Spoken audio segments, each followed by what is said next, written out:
She's so excited to see you. The shadow. It's been like 20 some years. Did you know that? Big head. Brian! What's going on? Oh my gosh. You have to duck all the way down. Hi, Brian. All right. You look great. Thank you. You look good. So my gosh. Where are you now, in Hawaii?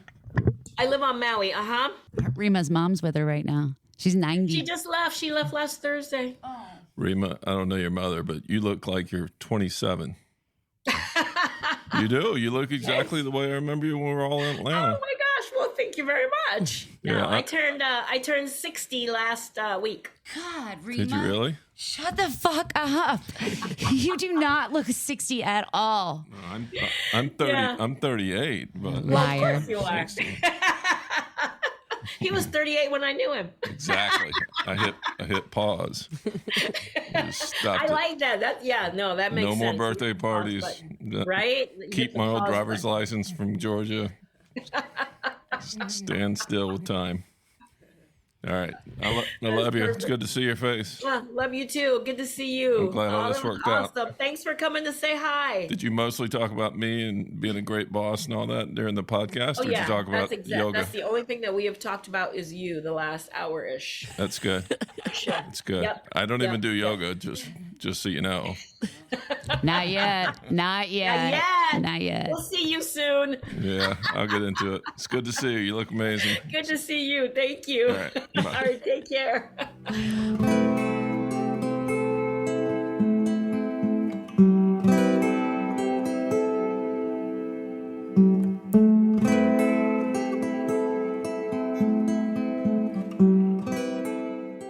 Hey yogis, welcome back to How Yoga Changed My Life, a podcast. This is Mia. And Adrienne. And we are super excited to share today's episode with you. But before we jump in, Adrienne, what's new? Tell us all about your new job because now you're into it. Oh my gosh, I'm so into it. I'm in a month in and it has been like a whirlwind. I love it. It's a great place to work. The people are really what makes the difference. Like when you have good leadership, when you have working with like-minded people that want to see other people get healthier and get happier, like it makes a huge difference in your day. And for me, what's bringing me a lot of pleasure right now is just the little things, like going downstairs to operations and like talking and folding towels, just because I know that we use a lot of towels in yoga, especially in our hot classes. And just trying to get to know other performers and other people there and the other trainers. Like I said, the leadership team that I work with is top notch, like really driven. Like it's very, it's almost like if you took the part of my personality from when I was in sales, like kind of that hardcore, like I'm going to get through this. Like I'm going to do this. Like I have all these goals set for myself. And I was back in my 20s again. Like that's how driven some of these leaders are. They really want to drive health in people and like make it not perfect, but like the most pleasurable experience. And yeah, there's some tough patches too. Change is the only thing that's constant. So yeah, there's always going to be some learning curves. I feel like my job at Coors and my yoga career have just kind of smushed together. And I don't think that, a lot of yogis out there don't always think that, club or fitness gyms are the right places for yoga to be, or they almost like look down on it. But the second place that people go besides their home is to a gym or a fitness or a club place to do yoga. So I don't think that there's anything wrong with working in a, big corporate environment. There's billions of dollars out there and everybody needs yoga. And yeah, I can't go and do, classes in the neighborhoods that I'd like to service, but I'm in the neighborhood that I'm in. I'm going to do the best that I can and bring yoga to a brand new community of yogis. And it's exciting. That's awesome. Thank you. I'm happy for you. Thank you. What about your week? Tell me about your week. Heading into this week, and when this episode comes out, I will be on spring break. Woo, woo. So this past week has just been me begging middle schoolers to turn in their work. And grades, right? Yeah, turn in your work so I can pass you, but I'm not just going to pass you. You have to turn in your work. So Yep. a lot of that. I don't know. It's such a funky dilemma. Like sometimes I think they put it off and don't do it because they know they have the opportunity to do it later. So I'm like, maybe I shouldn't give them the opportunity to do it later. There's a lot of that nowadays. There was never Tough. that when I was a kid. You I could know. never do it later. Yeah. Like that is one thing that I guess has been a positive shift in schools, is that they do let you turn in your shit later. But then it also gets to the point where it's like, are they really doing it? Are they just saying that they're going to do it? Do they really put their best effort into it? Like, what's the why behind it? Mm-hmm. You know? Yeah. So that's what I did this past week. I'm excited to have a week off. Mm-hmm. You know, we're traveling to Puerto Rico. We're going to do some interviews I with can't some wait. yogis on the coast.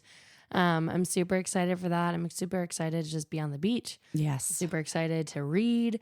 I'm going to reread Akatar, which is like my favorite book series ever. Is that the alien slut novels? No, Oh. these are the fairy slut novels. Oh, fairy sluts. Sorry. It's actually smut, not slut, but Did I same say difference. slut? Yeah, and I picked it up. It's Fairy kinda smut. same difference. That's same hilarious. difference. I think it's so funny that you like to read that stuff, but then like I'm the weirdo who listens to murder podcasts all the time, you know? So we each have I our like to own thing. disassociate in a different kind of way. Yeah, exactly. I think it's funny though that like, you know, we are supposed to be like yoga teachers and we're supposed to be like shit and sunshine and rainbows all the time. It's like, but we are just normal fucking human beings just like everyone else, Yeah, right? definitely. We have bad days, we have good days, you know. I had a rough day the other day and I had to kind of pull myself up, and I know that I'm a verbal processor. You know, the more I can talk about something or the more that I can even write something, I get myself into a better headspace. But I was struggling the other day, and for the first time in a long time, like I opened up to another yoga teacher that's a really good friend of mine, but I didn't always feel like I should do that to my friends. You know what I mean? Yeah. Like sometimes I feel like when I'm not able to edit myself as much, so I think that my shit takes longer to talk about. And then I get kind of frustrated with myself, you Yeah. know? And I'm like, I'm boring them with my bullshit. I think it's important to share those kind of ups and downs, though, and that reality of like yoga teachers just being normal people too, because one of my yoga students today shared with me that she made a transition in her job. Well, and I think I saw it on social media. And so I commented like, how's that transition going? Like new position. And she told me, she was like, well, actually, I was really nervous, but I thought about how you switched jobs and it was okay.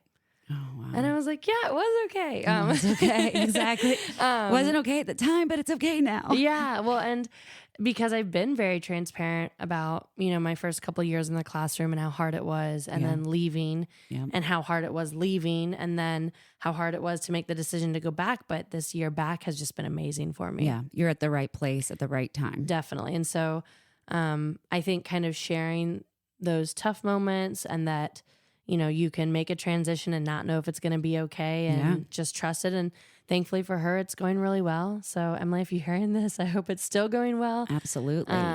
And change is hard. You just said it. The only constant is change. Yes. And that's a really tough thing to stomach sometimes.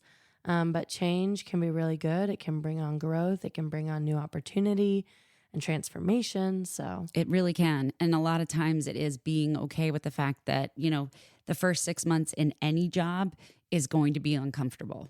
You know, even when you think like, oh, I'm starting to get it. I'm getting into my routine. You know, I know who is, you know, the one that I need to go to for this problem or for that problem, or how can I help myself in the situation before I ask for help. It takes a while, and it takes you being vulnerable and accepting responsibility if you fuck something up. You know, when I grew up, my parents never said sorry for anything, nothing. Like it was never a word that came out of my parents' mouth. And I think that for me, I say sorry more often, and maybe I do it overly because I do feel like, oh, I'm impacting other people. Wow, that was a lot of psychology we just went through and unpacked for me. big dump. Yeah. Don't tell my therapist. Exactly. Go listen to that podcast. It's awesome. Yeah, but anyway, this isn't a therapy podcast. This is a yoga podcast. So without any further to do, Here's our episode with Rhema. thanks. Is it happening? It's happening. Well, it's happening anyway, but I know. It's happening whether we want it to happen or not. It's crazy. Crazy. I know. So I let's get into it. So first of all, Okay. Introduce yourself. Tell our listeners. Aloha. Yes, aloha. Aloha. I'm Rhema Flowers. What am I? Oh my gosh, multi-passionate entrepreneur. I really love identifying as a yoga teacher, a yoga instructor. I love identifying as a yoga instructor. And yes, there's like so much more on my resume. I'm a emotional connection trainer. I host retreats. That's what I love. I'm a holistic wellness and women's empowerment coach. I love Those are that. the things that I am most excited about. And you're in Maui. And I live on Maui, yes. Now, were you near the fires? You know, the thing about the fires, yes and no. Maui is a small island. It's the third smallest island. So anything that happens on Maui is like living in Mayberry RFD or some other town that you know on TV where everybody knows one another. Yeah. That's how big Maui is. So I say all that to say yes and no. My son worked at the theater. He managed the theater that was on Front Street. That was part of the fires. Yes, he actually went to work that day. Wow. And the wind was very strong and the power was out on that block. So he called the owners who live on the mainland. He called the owners and he said, listen, I'm not going to open the theater. This whole block, there's no power. Yeah. None of the businesses are open. The wind is really heavy. So I'm going to head back home. But if you want me to do something different, let me know. Yeah. And they're on the mainland. They're not here. So they can't, and this is still early in the day. By the time he got home, he's about a 45-minute drive, which is unheard of, by the way. I was going to say that. Drives here. Yeah. About a 45-minute drive. By the time he got home, that's when, oh my gosh, you're home? You made it? Oh my God, there's like fires and blah, blah, blah. And he's like, are you kidding? I didn't know that, because he's listening to music on the way home. He's not listening to the news. Right. Like, it just like, he made it home. It was thank God. perfect. Thank God. Yeah. All right. So you're in Maui. So yes and no. The entire island has been affected by the fires. I Yes. can Yeah, imagine. I'm I can sure. imagine. I'm glad the tree's still alive, though. The tree is still alive. And the beautiful thing about that, and I'm sure we'll talk about that, but I mean, it really gave us hope. It gave me hope, because, and not just hope, but just like, validation in knowing that it's okay. Yeah. Like like things that happen in life, it's okay. We're going to come back from this. They started seeing like green shoots on the tree, on the banyan tree, 150-year-old tree, which tells you, it survived all kinds of things. And so it's like, yeah, it's a transition. This is the time. This is what we do. And now we're get to move on. It's so cool. Beautiful. So you said it. You love identifying as a yoga instructor, as a yoga teacher. Tell us your yoga origin story. How did you first find yoga? I first found yoga. I was working in corporate and marketing. I was the marketing director for a company called Panera Bread. Oh, I love That was the last Panera. company. Yeah, Ooh, love that was the Panera last Bread. company. When I left because Adrienne and I know each other from Coors Brewing Company. Yep. But when I left Coors, I did like a short stint with Tecate. Mhm. Like 2 years or something like that. And then I left Tecate and started working for Panera Bread. And I worked for Panera Bread for like 8 years or something. I love Panera Bread and the way they're run. Really, really great company. So marketing and advertising, I came from advertising, but marketing, Coors was my first marketing job. I came from the advertising agency for Coors. They recruited me to come and be a marketing director. So that was my first time in marketing. But it's a very fast-paced, very stress-filled Yes. position. Very, very, very much so. Even internally, we're always like having to justify Yes. ourselves, and working in like very sales-driven companies, you can see sales, you can touch it, you can feel it. And at that time, especially, marketing was like, I don't know. Yep. Do something and bring in some money, and then we'll know if we can keep you this week. Yeah, And exactly. So I was very stressed. And when I was working on, so anyway, just a lot of stress, anxiety. That's what I was just living in. I had just relocated. I had gotten into a new relationship and kids were, I mean, just like everything that you could have happen in life was happening. Yep. And so I was like, I was just not being good to myself and all over the place. And I was starting to develop conditions in my body, fibroids and all sorts of things going on. And I had some girlfriens that I worked with, and they kept saying, you are really stressed. You should try yoga. And I was like, yoga? Oh, God. No, thank you. Yeah. I'm not even interested. Right. Made fun of it. Like, I don't know anything about it, but I'm like, no, I don't want to do that. And they bugged me for close to a year. Oh, my gosh. Bug me every day. I went to shut them up. Nice. If I go, will you just put Leave this me down alone. and leave this alone? I am so sick and tired of this. And a yoga studio had just opened. I saw in the local paper that a yoga studio just opened in the area. And I was like, okay, I'm going to go. It's just right there, Saturday morning. I was hooked. Exactly. In love. Day one. What kind of yoga did you practice back then? That was that very, very first class was like a restorative class. I didn't even know. It was like what I would say a stereotypical yoga class, and it was like very slow and whatever. And I'm like, yeah, okay, but it felt good. So I was like, okay. And then I ran into a girl that's like, oh, you should come to one of my classes. I'm like, okay. I didn't know at the time, she taught Ashtanga. Oh. And I went to an Ashtanga class and I was like, holy, kicked my butt. I loved it. I'm like, what did she say? Is she speaking English? What the hell? How does she say blah, blah, blah, blah, blah? And everybody's like, in the pose. What the hell? I was confused. I was looking around. And one of the things I loved, this is gonna make you crack up, I got to be barefoot. I didn't have to have on shoes and sneakers. Yes. Oh my God. Or all of my heels from working in the beer business, from sitting on bar stools, the inside of your heels would get all scraped up from sitting and hooking your heels. And oh my God, I'm the same way. I'm barefoot all the time. All the time. Yes. All the time. And I love that. I'm like, I'll come back to this. I don't have to have, okay, I'll come back to this.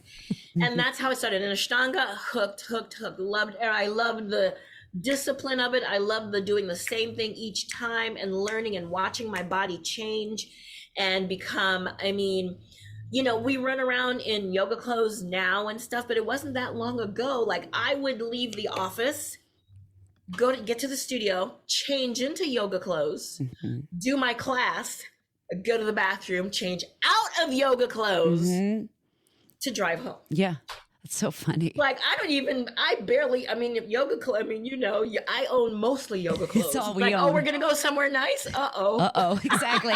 Anybody got a friend that's my size that I can borrow shit from? Yeah. I could probably do a top, but does somebody have a bottom or does somebody have a, so yeah. Throw on a pair of black boots with your black leggings and rocket, right? Done.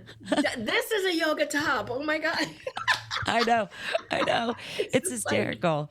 That's what I live in now. So so that's just, and I just share that because that's where I came from to where I am. Because a lot of times students and, teachers, people say, oh, but yoga, you don't understand. And it's hard, and it's this, and I'm like, oh no.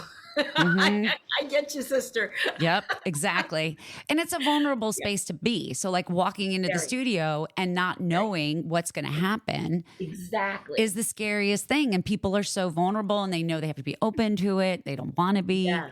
It's rough. Is that what held you back? We come from I got to get it right. There's some sort of a get it right kind of a thing. And even though we're like, don't even worry about it.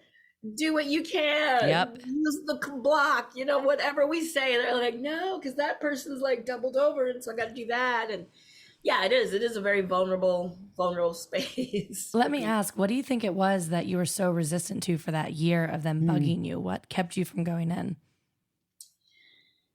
I think I thought it was going to be slow and slow me down because I was on this fast track and I'm going to move along and I'm in corporate, and every job I have ever had has begun with some form of, okay, and we're really behind, so you got to hit the ground running.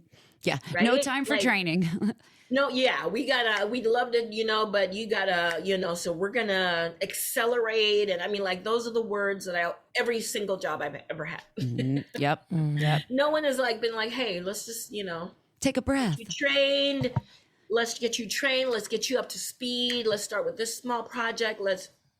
Everything has been like, boom, like I'm stressed day one because I'm behind. I don't even know what I'm supposed to do. Right. But I know I'm behind. Yeah. It's not a good feeling. So what was it like to then have a practice that had you move a little bit slower, have you move more intentionally, have that discipline? What was that contrast like? It was life-changing.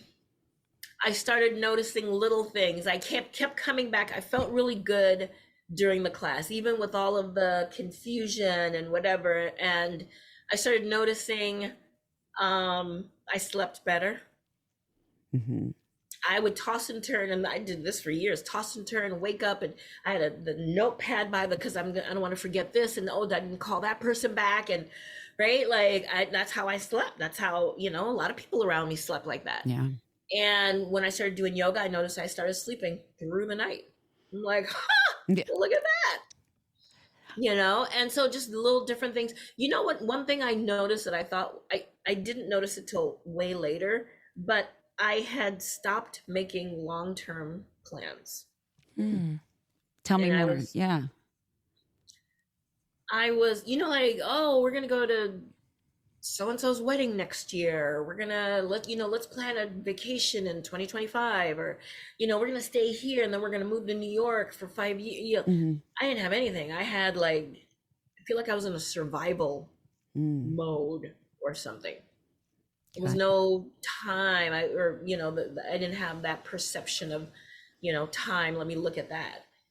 And once I started a regular yoga practice, I started, making plans. And as the more I made plans, the more I'm realizing that I got no plans. Well, let me look on my calendar, see if that'll conflict with anything. There's like nothing. It's like, oh, all right. Had that luxury again. Yeah. So that was something that that I noticed, that just, things that make you go, it's like, I don't know, I don't know what that means.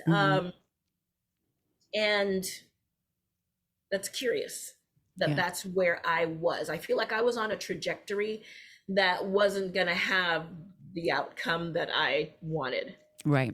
And I couldn't see it because I'm on it. And once I got off of it and looked back, then I could see where I was going, where I was heading. I was making myself unhealthy. I was stressing, and I wasn't trying to slow down. That was the one I didn't, Right. Well, we're not trained to slow down, especially not in the corporate world. It's go. And it's deadlines and it's timing and it's goals and it's focused on performance. Whereas yoga teaches you to slow the fuck down and calm down and enjoy it. Yes. And live deliberately, not like just haphazardly, which I feel like I had been doing at that time. I was just, just getting through the day, getting through the week, getting to the weekend, I wasn't purposefully planning my days. My days were planned for me. Yeah. I opened my email and that told me, put that fire out and do, that was my days. I wasn't deliberately. And I feel like yoga supported me in that, with the slowing down. The slowing down supported me into seeing, oh, look at that. Oh, look at that. That's how I could notice, and then I noticed this, and then I noticed that, because I was able to get off that. That hamster wheel, right? Once you started to notice, you felt this slowdown, you felt this present moment, you felt this luxury to be able to plan for yourself, right? Was there anyone else in your life who started to notice it also? Yeah, my kids noticed it. They even now they talk about there's like a before yoga mom and an after yoga mom. Before yoga mom, stressed, don't even talk to her when she gets home, always yelling, just mean. I remember post yoga, I was like, oh, you know what? My kids have been doing so well. I'm going to have like a little special dinner and whatever, but I'm going to let them plan it. So I'm like, I'm going to call a family meeting. And they were both like, oh God, what did we do? And I'm like, no, it's a good family meeting. And they were like, there are no good family meetings. I'm like, of course there are. And they looked at I have a boy and a girl. They looked at one another and like, do you remember a good film? When's the last time we had remembered this one? And that conversation, I was like, holy shit. Yeah. I will call family meetings from now on, and family meetings are only going to be fun. That's awesome. And I made that decision in that. But again, I wouldn't have seen that. I was on a. Yep. But yes, my kids definitely noticed. Yeah. I noticed for myself too, like when I started practicing yoga, and I say this a lot, it's like yoga teaches you how not to be an asshole, right? Yeah. And like how to live life, not be abused, not show up for yourself, not show up for other people. And I noticed that my communication was clearer, you know? Yes. Like I would say, inhale, take off your shoes, exhale, put them in the basket. You know, it's like getting my kids to do things without nag, which of course I still do, but I try not to. But you know, they're annoying teenage girls. So of course that's what's going to happen. What can I do? Exactly. Oh man. I listen more. I think more compassion, you know, and that's one of the things that my kids noticed. Like, you know, oh, you can come to mom and say something now. You couldn't do that earlier because there was no good time. Right. And now you can come and it'll be okay. And, you know, I remember my daughter in college, I think she wasn't doing well in one of her classes. And she was like, oh, mom, I've got something to tell you. And I'm really afraid. And I don't want to, you know, and so we went back and forth a bit. And I'm like, okay, what's going on? And she's like, this class and whatever. And, you know, I think I'm failing it. And I'm like, excellent. Okay, so what do we need to do? And she's like, and she started to cry. Yeah. She's like, I love you so much. I was so stressed. I wasn't sure how you were going to take it. She started to cry. And this is her in college. That's crazy. But it's true. I mean, like if you're failing something in life and you go to your parents, you know, most of the time they're gonna be like, what the fuck are you doing? You got to do better. You got to do better, you know? And it's like, no, you gave her space. Yeah. And compassion. Yeah. And like and that made all the difference in the world. So again, more noticing. I'm like, I wouldn't have been like that pre-yoga. So how long did you practice before you decided to become a teacher? I practiced maybe a year and a half. And for the first maybe 8-9 months, I was only able to practice one day a week. Saturday mornings, that was it. I was traveling for work and I was here and there and whatever, but I did it consistently. And then after that, my schedule started opening up, which probably is another thing that I created, opening in my schedule. Excellent. Yeah. Opening in my schedule, purposeful opening in my schedule, but my schedule started opening up and I was able to practice a lot more. But my teacher had been asking me for months, you should, every time when I left class, you should take teacher training. I'm like, see you next time. Right. I know. You should take teacher training. Bye. See you Saturday. See you in a week. You know, I didn't even think she was serious. I'm like, oh, that's so cute, you know, right? So I didn't. And then she asked me, she's like, you never even answer me. You just like laugh and walk away. And I'm like, are you serious? I don't know what I'm doing. How am I going to tell anybody else what to do? She's like, that's why you go to teacher training. Yep. Exactly. And so I was like, oh, that's how it works. So did you do an Ashtanga based 200 hour then? I did 200 Ashtanga. Wow. That's intense. Oh yeah. And I took, there's like a guru, David Swenson, Ashtanga guru. Oh yeah. He came and did a teacher training at our studio and it was like 10 days. Oh my God, intense. Cause it was twice a day Ashtanga, 90 minutes. Twice a day. God. Yeah, we took it was grueling. Mia and I, a couple of months ago, Keno McGregor was in town. Oh, I know Keno. Oh, you do? Yes. Yeah. We took one of her classes at an Ashtanga-based studio here in San Antonio, and it was just like she's just, first of all, she's so freaking tiny. Like she's such a little bitty person. Yes. She does such a good job of protecting her energy when she's in spaces like that. And that was really what impressed me about her was like, she was there, she was present 100%. But when it was time for her to walk away, she was able to put up those boundaries and not be bombarded by people. Yeah. You know? Yeah. She's really good at that. I also watched her with her own personal practice, even though she was teaching a workshop all weekend. she even asked us, that was the time when we owned the studio. She, is there a place I can come and practice my own personal practice in the morning, 2 hours before I get started and whatever. And, and yeah, she came and did her own, like I love that discipline that she's got. Yeah. That's huge. So you did your 200-hour in Ashtanga. Yeah. And then what happened next? Were you still working at Panera? Still working in corporate. Yep. Still working in corporate. And then, I didn't even really start teaching. I was like teaching a class here and there, but not really anything serious. And I was still practicing. And then I got laid off from Panera. Mm-hmm. It was like a January. It was my daughter's like first year in college. She was at Boston University. Oh my gosh. No, how am I going to pay for college? No, oh no. Don't you understand? Mm-hmm. And so I told my friends that owned the studio, that taught the teacher training. We'd become friends with my teacher and her husband. And they were like, we bought this studio and we really want you to come and partner with us. And we bought this other, they had just put down like a down payment or rent on a second location. And they're like, we can't run both. And that one's by your house. Can you run that one? Shut up. That's amazing. Basically, you lost one job and a perfect job, that is your dream job, kind of popped into your lap. Yep. Wow. Yeah, but it wasn't until that one was let go. They didn't tell me, like we didn't have that conversation when I'm like, hey, my boss is coming out on Monday morning and this is what's going on. And, and they were like, okay. And so Monday I'm getting laid off and they're like, let's go.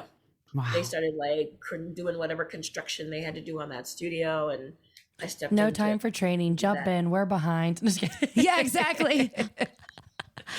All at one time. No small projects. One big project right away. Yeah, that's true. But that's your, but you know prepared. What? That's your specialty. My corporate background. Take it all on. Yep. Oh my God. I don't do it like that anymore on Maui. But yeah, that was like still like, no, take it all on. Of course. And so that was in LA. That was in LA. Mm-hmm. Beautiful. Yeah. And so how long were you with that studio in LA?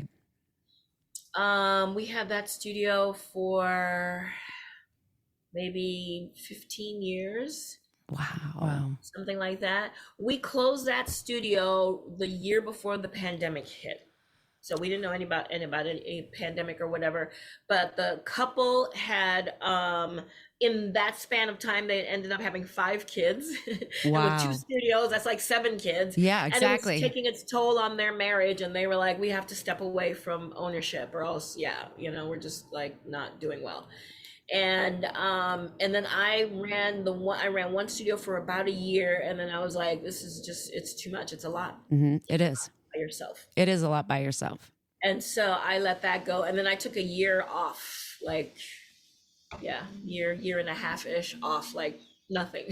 Literally did nothing. Gosh. Past that. And I was like, okay, I got, clear my head and whatever. And then the year after that, was 2020 pandemic. Mm-hmm.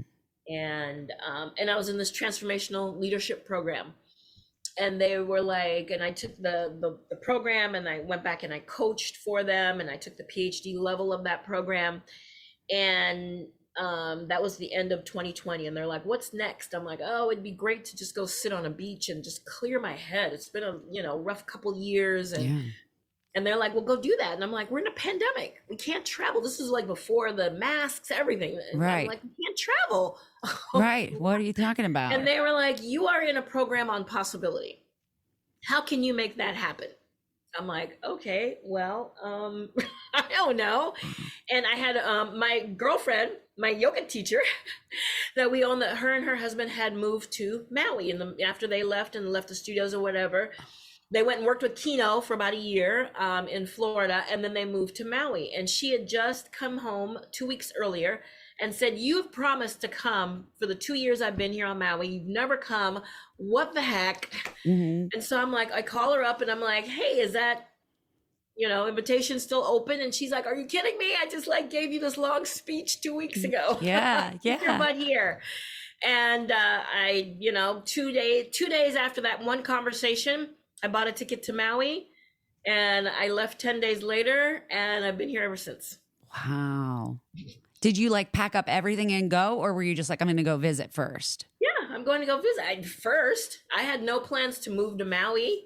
Maui, I felt about Maui how I felt about yoga. Like, Maui, okay. Yeah. Ha ha. Quit bugging Bye. me. See you next Yeah. Saturday. Okay, right? It's like, Maui. I know, right? I'm seeing a pattern myself. I get to trust. But yeah, I was like, Maui, okay. I even had like a return ticket. You know, I stayed the month of January 2021. I got here like the end of December. And I stayed, my birthday was the end of January. And so I'll stay through my birthday. And yeah, and every week she was like, why are you going back home? Why are you going back home? Why are you going back home? What are you gonna go home to?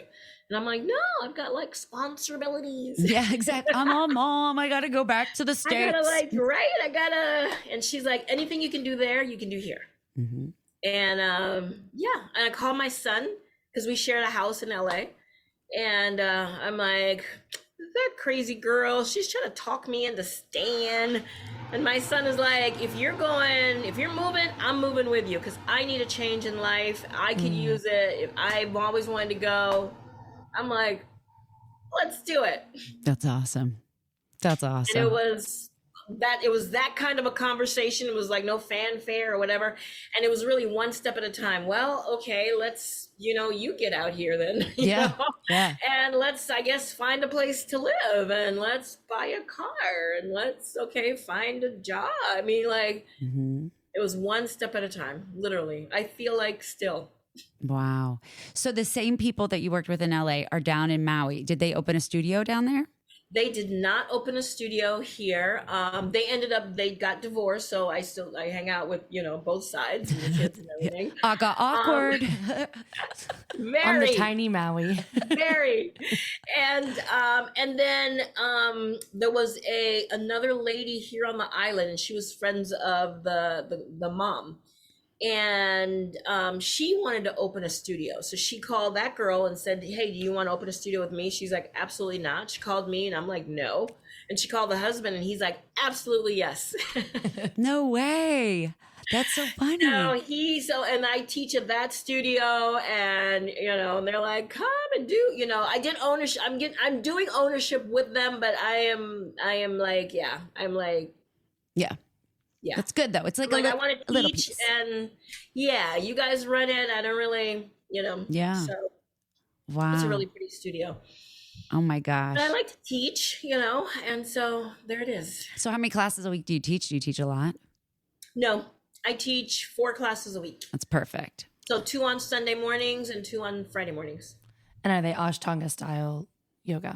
I do like it's called Fundamentals of Ashtanga. Okay. So like it's a beginner class, but I like to teach it and break it down. So like if, Yes. Chaturangas, like, people need to like. They need to understand it. Yeah. Yeah, they need to understand it. And I like talking about it and whatever. So I just call it fundamentals. And I just like, depending on the class and what I'm seeing, I may teach, let's spend a little time with some chaturangas today. Let's spend a little time, down dog is really, let me teach you some things about down dog or let me, whatever, triangle, we may break down a pose and spend a little time there. And we still have a sequence that we go through. And then my second class I teach is a yin restorative for the exact same reasons that I didn't want to ever do yoga in the first place. Right. Slowing down. And I even talk to people, I tell people, I'm like, this is a tough class. We're in a society that you look at a class like this and you're like, I don't need that. Right. What do I need that for? Oh God, no. I want to sweat. I want to walk out of there dripping sweat. Mm-hmm. I want to feel sore or else I haven't done anything. So this is a tough class. That's a really good way of putting it. It's a really good way of putting it. It is a tough class to be able to sit there with your own self. And breathe and just like, and I'm, like I'm doing a guided meditation the whole time, like let go. Yes. See the thoughts that are returning now, just notice, let them float by like clouds. Like I am like, the entire time. It takes something to it does to do a class like that, It really does. And then vinyasas every now and then, like I'll sub vinyasas or whatever. People like my vinyasa class, so I try to have that every now and then. They really like that one. That's awesome. So with your teaching, did you do any other like vinyasa trainings or any other trainings after your Ashtanga? I think almost everything else is like either self-taught or like a teacher came, not, it wasn't like a formal training, but they Right. came and did a weekend, and then I started teaching it based on that, you know, my knowledge and my background and what I know. Yeah. I taught myself Pilates. Wow. I'm a Pilates teacher. Yeah. That's awesome. Yeah, I teach Pilates as well. Vinyasa, the yin. I teach chair yoga. I've taught kids yoga. I love that. Yeah, I can. Yeah, you That's can wake kinda me how up it out of a happens dead sometimes. sleep. I can teach a class. I Mhm. can. I love it. I love it. Love it. Yeah. Yeah. No, it's true. I mean, it is kind of how it happens. It's Yeah. like you find, I think too, I was having this conversation with my 2 leads for teacher training, and we were talking about how our 300 hour, we didn't want it to be like Vinyasa or Iyengar or Yeah. Baptiste or whatever. It's because it's Yeah. not about that at that point, right? It's like you have your, you have your foundation. Yeah. And from your foundation, wherever those little paths lead you is where you can take it. So it's more Yes. about finding like the overall big why yoga, right? Yes. And then being Yes. able to facilitate and train and teach and be a space holder for others, Yeah. you know? And all the like the observations, all the things that we learn about yoga, I put all of that into like a yin class. I'll talk them through. And so notice this and notice that. And, you know, getting them to practice to flex that notice muscle. Mm-hmm. Notice without judgment, without criticism. Yeah. Just notice the thoughts that are coming up. Notice what you're making up about those thoughts. Yeah. And that's just from my experience, because that's what I did. I'm like, oh, I must be this, or I must be that, or, you know, and so just bringing all of that in. I really believe, based on like my experience with yoga and the hundreds of students, I've taught teacher training for years with the studio in LA. I've taught teachers, you know, hundreds of people. Yoga can make better anything you've got going on in your life. Yoga can help you make it better. Mm-hmm. I don't care what it 100%. is. Whatever it is you got going on, yoga will help make that area or that thing or something better in your life. Now, do your kids practice yoga? My daughter does. They both practiced way back when. Actually, they both went through teacher training. My son, I put him in teacher training at 13. He was the youngest in our studio at that time. My daughter, because I'm a yoga teacher, Yeah. so we do, right? Yeah, So exactly. they both went through, and then they both left yoga, and I'm like, they'll be back. Exactly. We'll see you again soon. See you soon. And my daughter is avid. She even has her boyfriend doing yoga. Wow. They're doing yoga like she'll call me, Mom, oh my God, I just jumped back from crow. You know, I'm like, yes. That's the best. Mom, the class was packed and the teacher asked me to go to the front and, you know, of the class. And so everybody looked at me and I'm like, yeah. That's my girl, right? And then, yes. And my son, he's not back yet, but I watch him stretch all yoga poses. Yeah. Because he works on a ship, on a boat here and whatever. So when he's like tight, I watch him do warriors. I watch him downward dog. I'm like, all right. I see you too. Mhm. I You'll see be you. back soon. I see Well, you. and the fact that you gave them coping skills that we never had. Exactly. Right? The breath, just to know how to take a breath. I know. Oh my God. It's unbelievable. It is absolutely unbelievable for me to think about, like growing up. And it's like, if you fell and got hurt, your mom was just like, rub it, you're fine. You know, you're not Yeah, bleeding out your exactly. eyes, you know, you're fine. I think we were that generation though Yeah, too. absolutely. Drinking But out of it's a like, yeah, water muscle hose. up. You'll be fine. Shake it off. Yeah, exactly. And there was never any, there wasn't a whole lot of compassion from that standpoint of seeing your children. Yes. Which is, I think, like that was the footsteps I was walking in before I got this opportunity to make a U-turn, before I got the opportunity to make a soft turn away from that, or I would have just continued, I would have perpetuated that kind of a mentality. Yeah. You know? And you know what I do also now is I also, because I, you know, all the insights that I have had because of my yoga practice, I teach it now as I host retreats as an empowerment coach.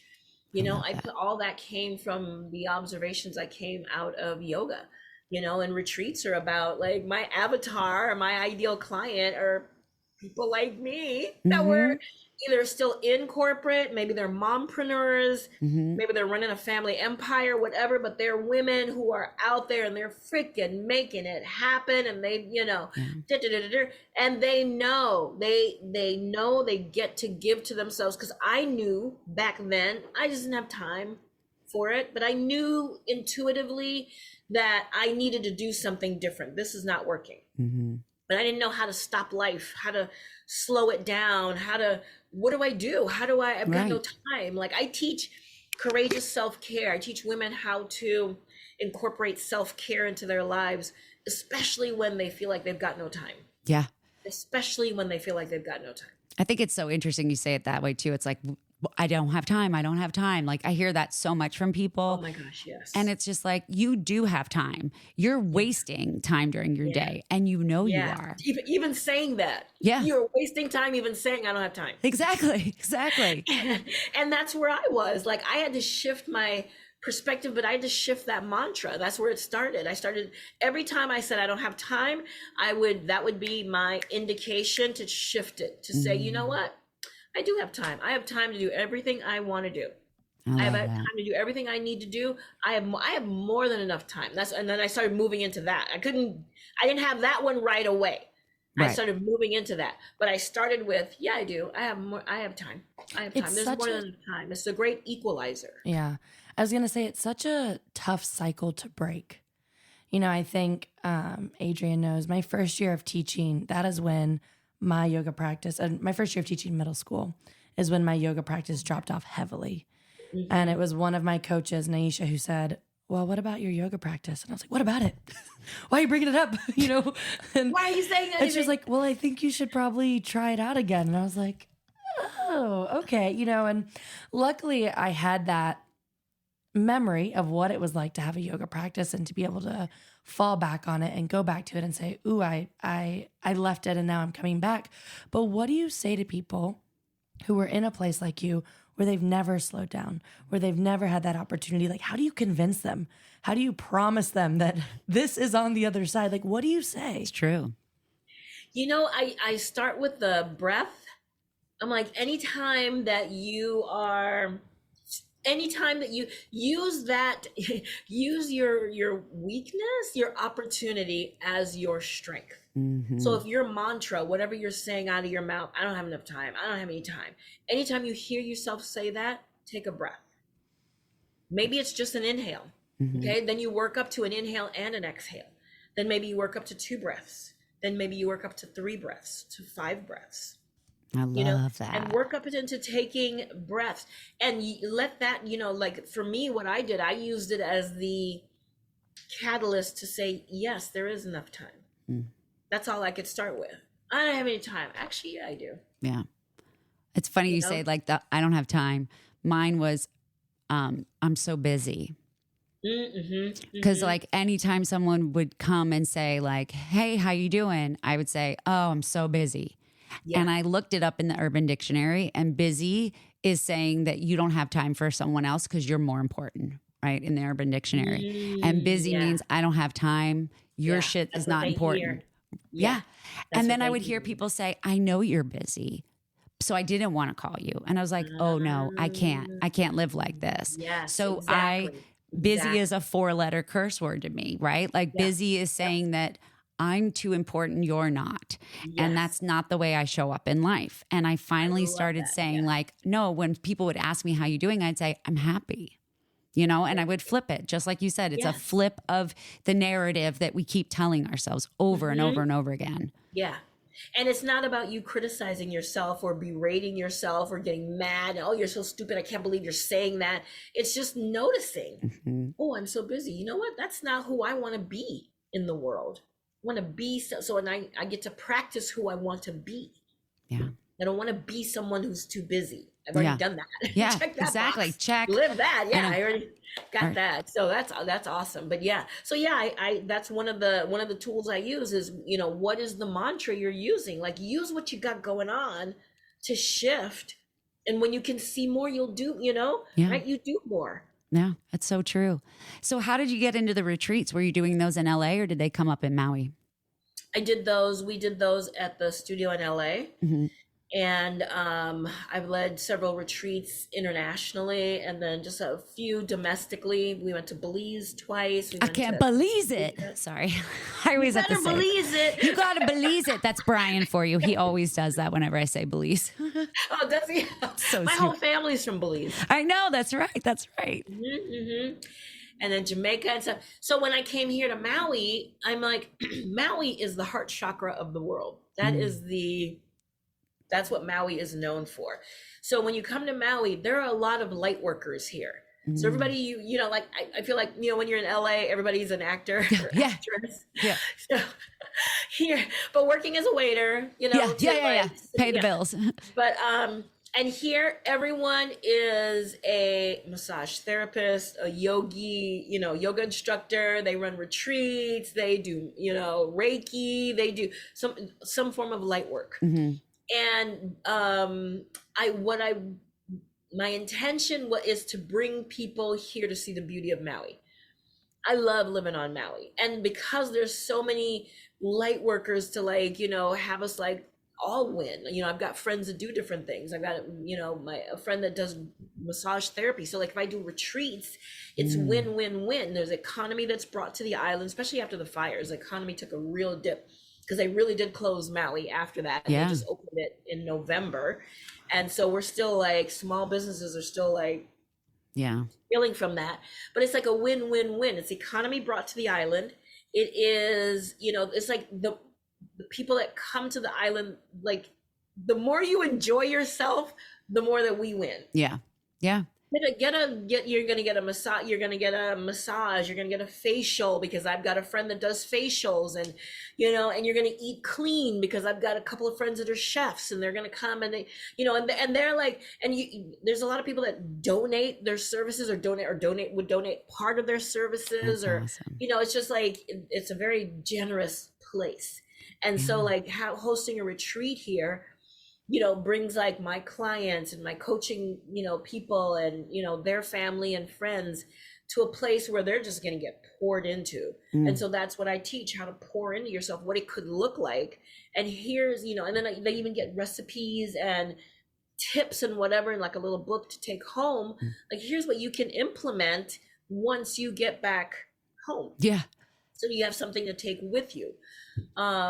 So that's what, I like it because it supports me in living what I teach. And it supports the community you live in. It's a community. Yes. And so, like, again, it's the win-win. Everybody gets to win. I love that you have, like, that you've been able to create your family, right? Like your work family. And you've got, you know, friends that are family. And like, it sounds like in Maui, like you've got yourself in this beautiful network of people that are there just like you to help others alleviate their own suffering. Yeah. And those friends, that network that you have, are those other individuals that moved to Maui, or are some of them native to Maui? How'd you meet them? It's all, it's a conglomeration of, there's some people that are native to Maui, and native may not mean that they're Hawaiian, but maybe their parents came and then they ended up being born here on Maui, so they're Hawaiian. And there's native Hawaiians. There's people that have lived here, oh my gosh, 35 years, 40 years, same thing, came, fell in love, refused to leave. There's people like me that have come in the last, you know, let's say 5 years-ish and love it and are staying. So there's like a mixture of people, but there's a lot of people that, you know, have moved here. I think we feel like Maui calls you. It calls you or it spits you out. There's people that come and, oh my gosh, I've had a hard time. Yeah, you didn't have that. There's a different energy here on Maui. So even as I, you know, give retreats and host retreats, it's like the first day or two, there's a transition in energy, because you come with a mainland energy, which is like, woo-woo, let's go, hit the ground running.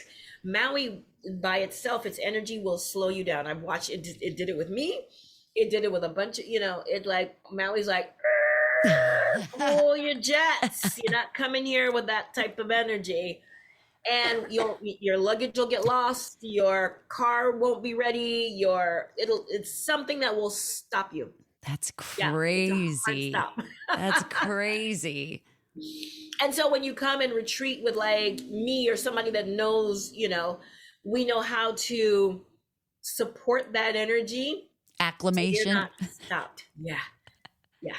It's like, Acclimating. or if you are stopped, your luggage is lost. Like, hey, you know what? Let's go over here and let's breathe and let's do this. And we got that taken care of for you. And don't you worry. And so then we start to put all of our Yeah. Yeah. magic to work to support that. Cause we know it's just what happens. Yeah. How many retreats a year do you lead? 2 to 3. Yeah. 2 to 3 larger ones. And then I do like small. I do like 1 day, 2 day ones. Mm-hmm. Yeah. That's awesome. Yeah. When we ask this question of like, have you ever had like an aha moment, like a moment in class, or whether you've been teaching or whether you've been taking class, whether for me, I always reference crow, right? Like hitting crow for the first time after trying and trying and trying for 3 years and feeling like a loser, and then finally letting go of that loserish energy and getting there. So what do you have any of those that you can share with us, like your aha moments? I mean, like I've shared several aha moments around like just the yoga practice. Yeah. But you mean like incorporating a pose? Or just, or like anything. Kind of that moment, I think the way we describe it is like when you're in the flow and things are just working. And sometimes it could be in class or when you're teaching. Like, have you had kind of one of those in the flow moments? And for me, I can't notice it in the moment. It's like when I get out and I'm like, oh crap, Yes. that was nice. Anything like that. Absolutely, for sure. I teach on Sunday mornings, and I teach 2 classes, and there's only the 2 classes on Sunday mornings. And my mom was here the other day. No way. It's a recent one, and my mom's 90. I was going to say, gosh, that's amazing. And so she came for Christmas and stayed for my birthday. So she's been here for about 8 weeks. Oh, wow. And so she's been coming to the yin class. And so she came to the yin class and whatever. And I played this song at the end of class. I frequently play it. It's one of my favorites. It's called In Dreams. Ooh. And I played it, and oh my gosh, she like, when, that was like the Shavasana and whatever. It's a little longer in a yin. And she came out and she's like, I just loved it. Oh. She's like, I just loved everything. I love it here. I love this class. She was just so appreciative. And I was like, I did that for my mom. Oh my gosh, that would be so magical. And it's like, I love, it gave me validation in teaching that yin class. Cause sometimes I have larger classes when I teach vinyasa or whatever. Mm-hmm. And then maybe I'll have, a few people for yin. And so I'm like, maybe I should change it on the schedule, or maybe I should create something else.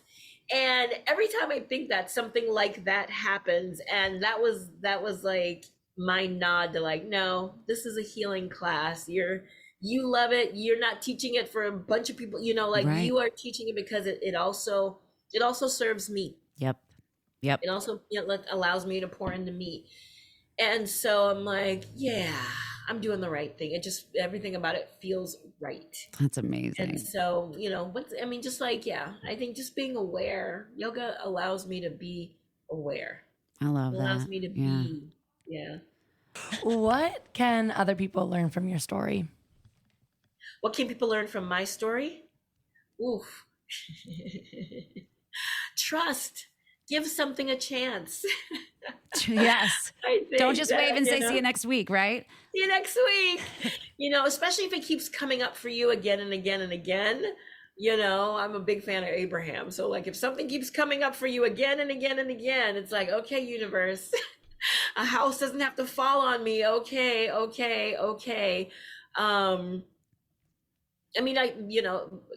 I think that, give things a chance, especially if something keeps showing up for you, give things a chance, see what else is out there for you.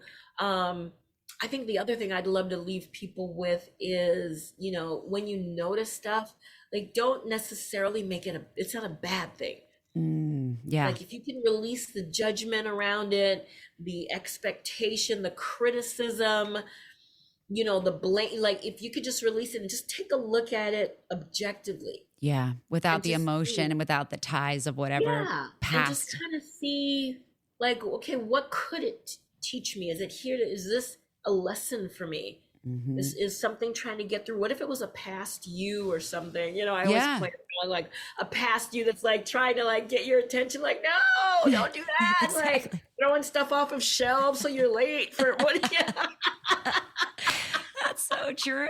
That's so true. Like, give it a second. Like, slow Yeah.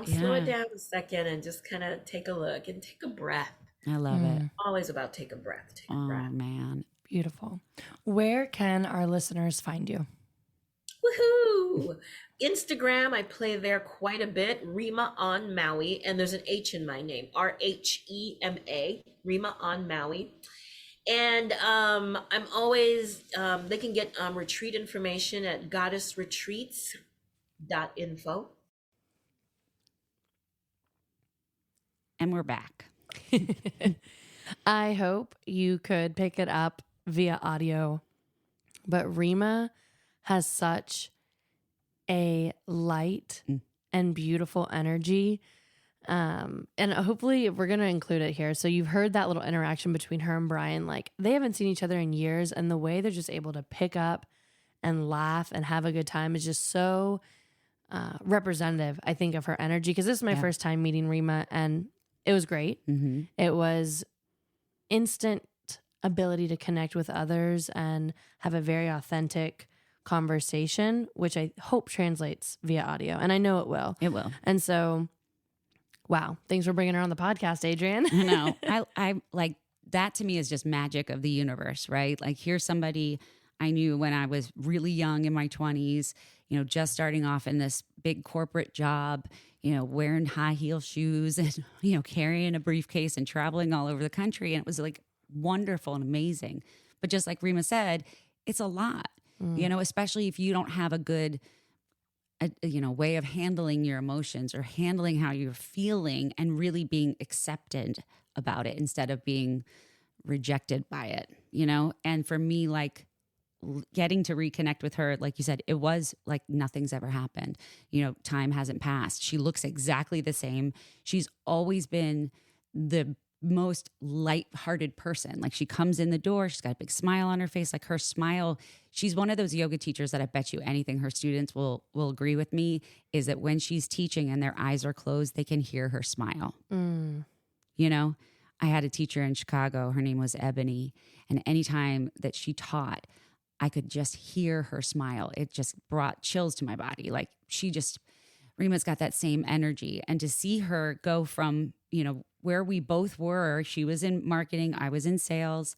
And now here we both are teaching yoga on, in Hawaii and or Maui. It's still Hawaii, right? Mm-hmm. Okay. I think. I hope. I hope so. Sorry. To the best of my understanding. Sorry to all my geography teachers. I fucking never paid attention in geography. I didn't think I'd have to know. I just thought I'd use a map. But anyway, and then in Texas, it's just like, it's so crazy that those things happen in life. And that's why I feel like when you're in a position of whether it's a job or, in college or in relationships, wherever you are, do your best not to burn bridges. Because you never know. You never know. My husband works in the beer business, been in it forever now, and people still credit their careers to what he's done for them. And that to me means the world. Like, leave every place and space a little bit better than the way you found it. And that really originated with, seeing people and working with people like Rhema. Yeah. And I think you kind of mentioned it, this idea of not having the tools to manage right? Those high-paced environments. But I would even push on that these high-paced environments aren't even manageable. Right. You know what I mean? That some of these jobs that some of us live in day and day out demand way too much of us. Oh, for sure. A friend posted on Instagram today that burnout exists because we look at rest as a reward rather than a right. Ooh, that is so true. And so when we're in these jobs where, we'll rest when it's done, we'll rest when it's over, we'll rest when I get to X or Y or Z checkpoint, Yeah. then we burn out. Yeah. And I think that's why we see people like you or Rhema, and I'm sure a number of our listeners who come from these high intensity, high volume, high pace work environments. And then they find yoga and it's revolutionary. And they're like, I'm getting the hell out. Exactly. I'm going to go do this thing that creates balance in my own body and offer it to others. And now that's what she's doing with her retreats, right? Exactly. Is showing people what is possible when you create that space for yourself, when you take time to notice, when you give yourself the right to rest. Yeah. And really, if you get back to the definition of yoga, it's union, right? It's connection. And that gets back to the primal state of human beings is connection. So yoga is not a religion. It's not a sport per se. It is a way to not be an asshole in life. It's a way of life. It is a way of life. And yeah, I mean, I remember, even to this day now, like Brian and I have always been really hard workers. So if the phone would ring at 9:00 on a Wednesday night, we answer the phone for work, and that's because we hold ourselves to a different level. And it might not be a healthy level, but in my opinion, sometimes when you're doing something that you love and you're feeding that, then that is a source of good, right? No. Yeah. It's when you are feeding it and you're feeling worse, you're depleting your body rather than re-energizing yourself, right? Like there's times where you go and you teach teacher trainings that have had like long ass weekends and the group is there and they get you going. And like, you're like, how can I lead 25 hours over 3 days by myself? Right. Or how do I do this online? Right. With the fucking Zooms and everything. And how am I going to make this not boring, interesting, and digestible? Right. And, if you're constantly in that mode of desperation, you will not find fulfillment. And that's a hard pill to swallow. But I do feel like there are those people out there that can highly function in high corporate, stressful jobs if they manage their mind and they manage their body and they manage their breath. Because just because you have a big job doesn't mean that you can't make time for yourself. Right. You can always make a little bit of time. Even with my friend going through her addiction struggles right now and going through therapy, every morning, 7:30, we get on, do a 5-minute meditation every morning. And it's become a little habit for me and I love it. There are Saturday and Sunday mornings where I'm like, fuck, I don't want to get up, or there's been days where she's missed, but that doesn't bother me because I know that what I'm doing is something that is fueling my energetic transaction with someone else. Right. Is that selfish though? Which part? Like just the idea of, well, no, I guess it's really not selfish. The even energetic exchange? Yeah. No, I mean, I don't think so. I think it's just such a fine line, Yeah. with what you were sharing. I think about the same thing with being a teacher. There's very few moments where you get to be off as a teacher, or you Yeah. get to turn down as a teacher, or you Yeah. get to say no to the phone call. And that's a big conversation, I think, in the education world and education circles is that work-life boundary and having it. And I'm torn on it because sometimes I'm of the opinion of, well, I have to do this. Yeah. I have to get this done. Or if I want to show up as my best self That's for it. my students, I might have to work past 4 p.m. And yes, Yeah. my contract says 4 p.m. And I could say, it's not going to get done. If it's not done, it's not done. Right. And some people have that opinion. But then you have to decide, is your work-life balance your most important component of your job? In which case, 4 p.m., you shut it down, you're done. Or is the most important component of your job as an educator the result of your students? In which case, maybe you work till 5. Yeah. And what is tough, and if you're an educator out there and you're in the classroom, especially if it's in your first couple of years, let me just promise you right now, the first year is the hardest. Everything after that gets easier. And so the first year I was up till, 8, 9, 10 p.m. working on my slides and my worksheets and my lessons and my grading and my this and my that. And then I would wake up at 4 a.m. and keep working on my gosh. slides and my Yeah. lessons and my this and my that. And by no means am I saying you have to do that or I want that for Or you. you recommend it. Or I recommend it. That first year is going to probably feel or look something like that. Yeah. And guess what? This year, I do really get to shut off at about 5 p.m. and go home. I don't do work on the weekends. But if there were a need, if there were something, and I have some coworkers that express, well, you know, I want to be more responsive. And if a student has this deficit, then I want to do this and X, Y, and Z, but I don't have time during PLC. Yes, ma'am. So yeah, are you 75 limited minutes. by time or are you limited by energy? Yeah. And so that for me is like, if you want to do it, you'll do it outside of these 75 minutes. If that's Exactly. really, really, really what you want. Mhm. Because I'll tell you this, all the things I want, I do. Yeah. As it relates to my job and working with my students, and anything I don't want to do, I don't do. So Yeah. I don't think it's selfish to, and for me, because I put that in, I then get that back out of my Exactly. students or from my classroom or whatever it may be. So it's more about it is about managing your energy, right? And then doing what you want with your time. Right. So that kind of brings us to Yeah, it does. our theme and our sutra that we found for today. Why don't you read it for us? Okay, ready? This is Yoga Sutra 1.2. So I'm going to apologize in advance. My Sanskrit is just as good as my English. It's very poor, so I do my best. It's Yoga Chitta Vritti Narodi. It translates to yoga is the mastery of the mind's fluctuations. And what's so cool about Rhema's episode is that this is exactly what she talked about, is that yoga is the practice and the mastery of the mind's fluctuations, right?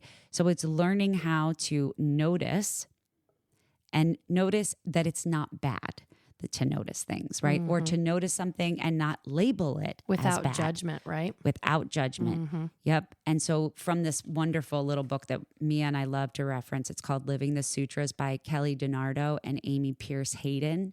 We'll put it in the show notes if we remember.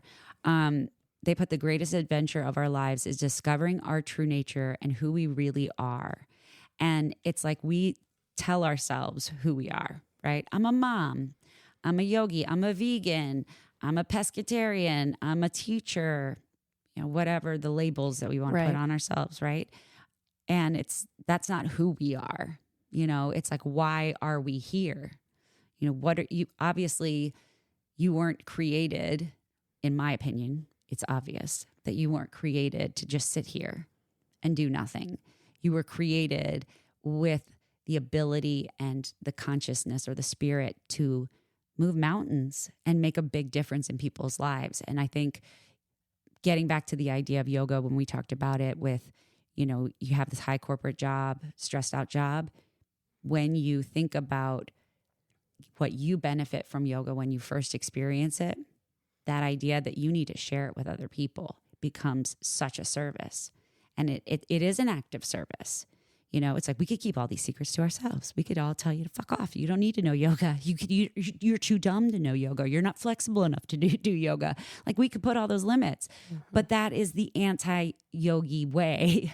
You know, we are about sharing it because why wouldn't we want to give the gift of like pure internal joy and happiness? Right. And the book uses this analogy of these labels that we give ourselves: mom, dog lover, runner, corporate marketer, you know, whatever it may be. The metaphor of this is a dress up, right? This is a mask. This is a masquerade that we're taking part in to present ourselves to the world, when in reality we have this true self, right? This capital self that lies within. And that is what yoga boils down to, right? When we peel away these labels, who are we at the end of the day? Yeah. Who are we without these labels? That's the really hard part, right? Yeah. Who are we without these labels that are also a form of attachment, right? Exactly. Because all of those things are temporary. Very, very unfortunately. That job is temporary. Everything. Our relation to other people is temporary. Our loves, yeah, all temporary. So who are we at our true and honest, genuine core? And I think that's one of those things that we're talking about when Rhema calls it the notice muscle, right? Like flexing that muscle of observing ourselves, of observing our thoughts, of observing what is present during this practice so that we can navigate it, so that we can respond, so that we can kind of like, I always think of it as like, those beads from the 90s. Oh, I loved those. Yeah, except just they imagine. were annoying. Yeah, no, I loved them as a kid who had them on her door. You probably had them when you were in college too. No, nope. I was. You weren't? No. No, I was like 6. Oh fuck, that's right. I fucking forgot how young you are. For those of you who don't know Adrienne Oh and my I, God. there's a few years of a difference. Like between us. I'm about to be 49, and Mia's 26. So 27 now. I think. oh I shit, think. No, you're good. 27. I So think. I think what year were you born? 96. 96. So, Yeah. yeah. And this year, I think I turned 28. I say I think. After 21, birthdays didn't really matter to I me know. I anymore. didn't think I would make it past 21 ever. I never could picture my life past 21. Yeah. But anyway, like the idea of, okay, you were talking. yeah. So I Go. picture a lot of this as like a number of those beads, right? Mhm. And you're kind of combing your way through. That's how I picture or envision working through these identities, working through these parts of ourself until we get to our true self. And so I think that's that notice muscle. I liked how you said that because I don't think about it in a positive way. And that's, I think, why I'm struggling lately is teaching at the clubs that I teach at now. Their whole yoga philosophy is built on this sutra, which is crazy that Rhema's episode's coming out at this time that I'm about a month into a job and I'm learning the why behind their yoga, which, by the way, if you're a yoga teacher and you're teaching someplace that can't tell you their why, then get the fuck out. You need to be able to, Articulate. Thank you. I was like, what? I was going to say assimilate, articulate that to your teachers. And they do it in such a beautiful way because it's like, it is this simple. Like all we're doing is helping you. We're providing you a space for you to learn how to control the fluctuations of your mind. And Right. it is a fucking hard job to do that as a human being. And I think because of change and uncomfortableness and vulnerability, when I'm in class, it is to poke and prod you a little bit.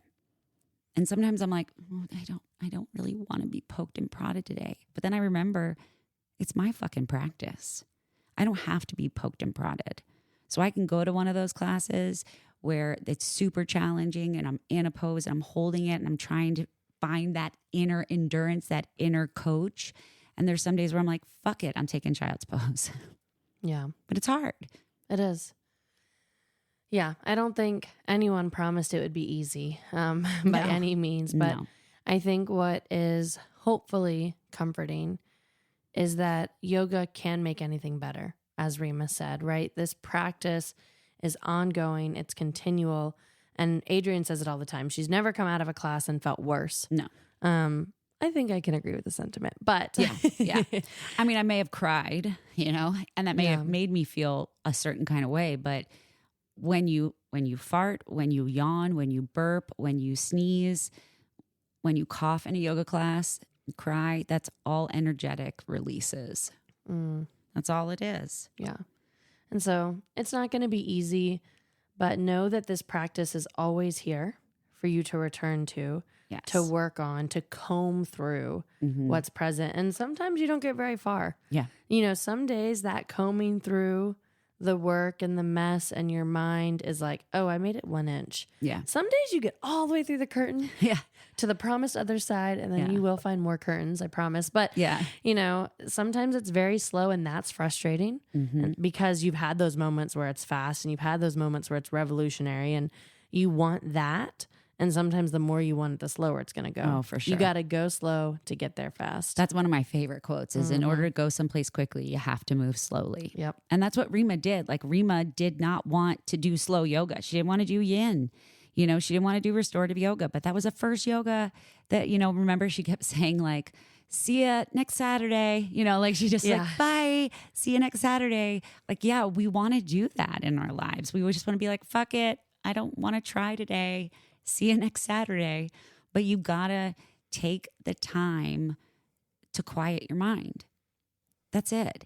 It's like, just like you have to turn your cell phone off and like hard reset it, just like IT tells you, did you turn your computer off and turn it back on again? You have to do that with your body. You have to do that with your brain. And you get an inch of it when you're sleeping. but you get a mile when you're meditating. You get so much more. Yeah. My teacher has always said that this is the yoga. Yeah, this is the work. Yeah, this is the work. This is the yoga. It's the living it. It's the being it. And so I know that can be a hard thing to materialize into your practice. It's not easy for me. I'm not going to speak for Adrienne, but we've been doing yoga for years and teaching for years, and it's still not easy. No. So next week we will be releasing an episode that can help with that. Yes, for sure. I feel like too, the biggest thing to know is that the more that you can kind of brush away the dirt and see the little pieces of silver and gold that are in you, the better off you're going to be. And the more that you lean to that negative, that's the easy way. It's easy to go negative. It's much harder in this world to turn positive. But the energy that you put out is the energy that you get back. And that's really what matters in life. And Rhema is one of the most perfect examples of that to me. When she said, live deliberately, fucking go live deliberately. Like, you don't have to be up in your head. And yes, you're going to fail all the time. But instead of thinking that failure is a bad thing, think about that. That's getting you one step closer to wherever your path leads you. You don't have to have the expectations. You don't have to have the knowing. You just have to have the trust in yourself, because no one is going to give that to you. No one will. And the more that you focus on just this very moment, everything else will fade away. What else? Oh, you know what I did want to say? So when we were talking about the whole label thing, if you haven't read Ram Dass, Becoming Nobody, it's a phenomenal book. So it's really funny how my life worked out. I was a philosophy major in college, and then I became a salesperson for beer, and now I'm a yoga teacher, and now I'm a boutique leader, and it's like all of these things kind of go together. So once I started really heavily getting into researching yoga, I found Ram Dass, and he is kind of like a more like today's age spiritualist, a person that believed. He was a philosophy professor at I think it was NYU. It's where one of my favorite teachers, Gabriel Halpern, studied under Ram Dass. So maybe it must have been in New York. Anyway, long story short, this book, Becoming Nobody, he talks about like being born in a spacesuit. Right? It's like, I was born in this suit. Everybody loves my suit. Everybody says how cute I look in my suit. I'm adorable in my suit. My suit, looks really nice. Everybody else has suits similar to me. But I hate my suit and I just want to take it off, and I totally like abridged and bastardized beautiful words by Ram Dass. So if you get the opportunity, you can listen to the audio book, because it's one of my favorite books out there, Becoming Nobody by Ram Dass. Really fascinating things, because he says it perfectly. It's like, you don't have to fit into shit. You have to be a good person at your core. And that means being true to love and kindness. Right? And yeah, we're going to have bad days, but get the fuck over it and start to find, even if every day you have to write down one good thing that happened that day. It may be that like you remembered to brush your teeth before you went to bed, or it could be that, you had an exchange with a stranger that was really funny. Whatever it may be, take note. That's going to help change your mindset. Rhema's amazing. I love her so much. If you're ever in Maui, you got to look her up, follow her on Instagram, Rhema Flowers. So don't forget, rate, review, subscribe, follow us on the gram or on TikTok at Yoga Changed. Mia and I will be away for spring break, but that doesn't mean that you're not going to get an episode. We will be consistent as best as we possibly can and hit our Monday deadlines every week. Consistency is key. But we love you guys. Thank you so much for all of your support, and we will catch you on the other side. Bye, yogis.